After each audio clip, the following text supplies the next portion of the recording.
Good afternoon, my fine feathered friends and unfeathered friends. It seems like there has been a lot of curiosity lately about Shopify, especially coming from disgruntled eBay sellers. So I have a Shopify store, but I'm at the moment sort of redoing a lot of things strategically with my store, so I'm not going to talk a lot about it, but I can tell you about Shopify and about how to set up your own store. Shopify is a tool, not a platform per se. Or it's not a platform like eBay or Etsy or even something like Reddit or Medium or Facebook. It's a tool that lets you build your own store or your own platform, as it were, though it is extremely helpful in doing that. It's, they handle the hosting and there's tech support and they make it so that other services integrate with it properly, and there's a huge community, and it's very well adopted, thus well tested and constantly updated and so forth. It's kind of the best of both worlds in that way. It's your thing, your own thing, whatever you want it to be, but it also has support and you're not on your own. There's a ton of pros with Shopify. There's a ton of things that are great about it.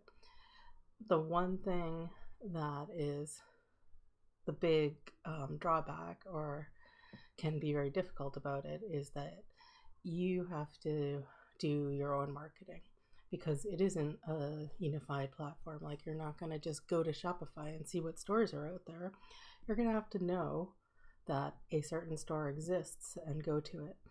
Having a Shopify store involves also having a marketing strategy, which is a huge topic that I won't go into right now, maybe later, but you really need to have a plan if you're going to have a Shopify store that anyone ever goes to and or buys anything from. So with that said, I will tell you, Shopify seems to be a really good company. They are Canadian and they have amazing tech support. They're extremely helpful. They'll spend a lot of time with you. It's not particularly hard to get through. They also, like I said, it's really popular and a lot of huge stores run on it as well as small ones. People are out there putting it through its paces and making sure things work constantly. I honestly have never had any technical problems with my Shopify store. Granted, I don't know like a power user or anything, but I've found it to be extremely stable, really good uptime, and I've never had what people might call in the eBay world a glitch. I also think it's really easy to use. You can do very complicated things, but for the basics, I didn't read any documentation. I just fooled around with it and figured it out. And granted, I have a background in web design, but I didn't have to look much of anything up. So I think that really bodes well for the platform's user experience in general. I'm going to just call it a platform, even though I told you it wasn't a platform, because it kind of is. Just don't worry about it. The way it works with Shopify from a pricing standpoint is that their basic plan that lets you have a store is about $30 a month. You can sign up for a free trial for 14 days and actually build your store, see if you like it, and then go on to turn it into a real store for which you pay. So for the purposes of this tutorial thing, I will go through that whole process and build a new fake store. You go to shopify.com and you just need to enter your email address to sign up for a free trial.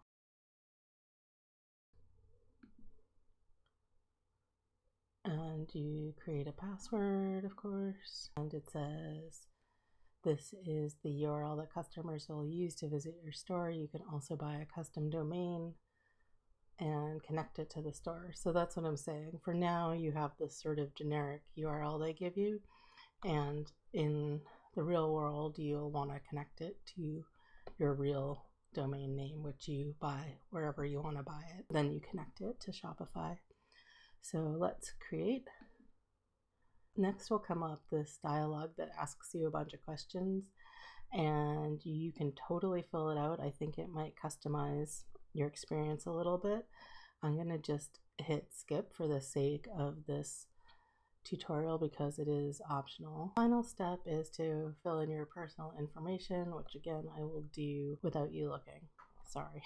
Once you finish filling out your personal info, it's going to take you to the back end of your brand new store. And you'll see the URL is that thing it told you it was going to be. Here is the basic dashboard of Shopify.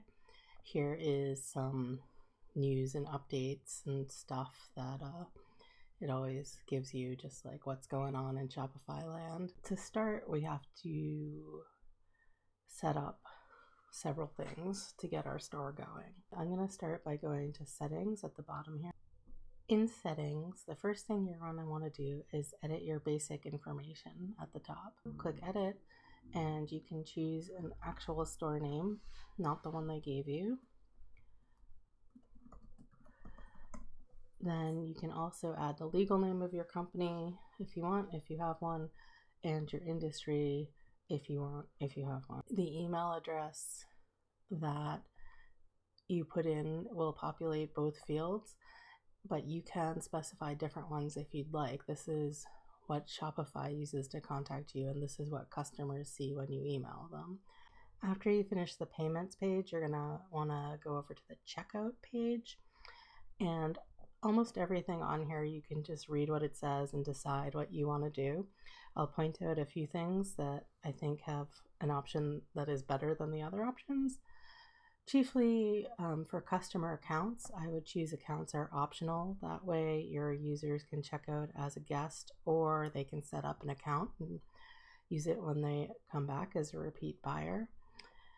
You can also decide which fields they have to fill out for signing up to be a customer, and I would make it as simple as possible, as goes with your strategy for what information you want to capture, because you want to keep people from abandoning the process. Oh, you want to have do not automatically fulfill any of the orders line items selected, which is a thing you might not want to do if you're getting into drop shipping or possibly some print on demand stuff. But for now, you want to have that off. And you also can choose to have a sign up for email marketing if you're going to do a newsletter or email marketing of any sort. And that's about it. Don't forget to hit save up here when you're done. Next, you want to pop on over to the taxes and duties page, and in here set up where you are liable to pay taxes, and then you can decide how you charge tax here, which will depend on where you are and how you want to do it. Finally, for this realm of things, you want to go to policies at the bottom, and you can set up your refund policy, like literally type what it is for in a user readable fashion, your privacy policy, and your TOS, and your shipping policy.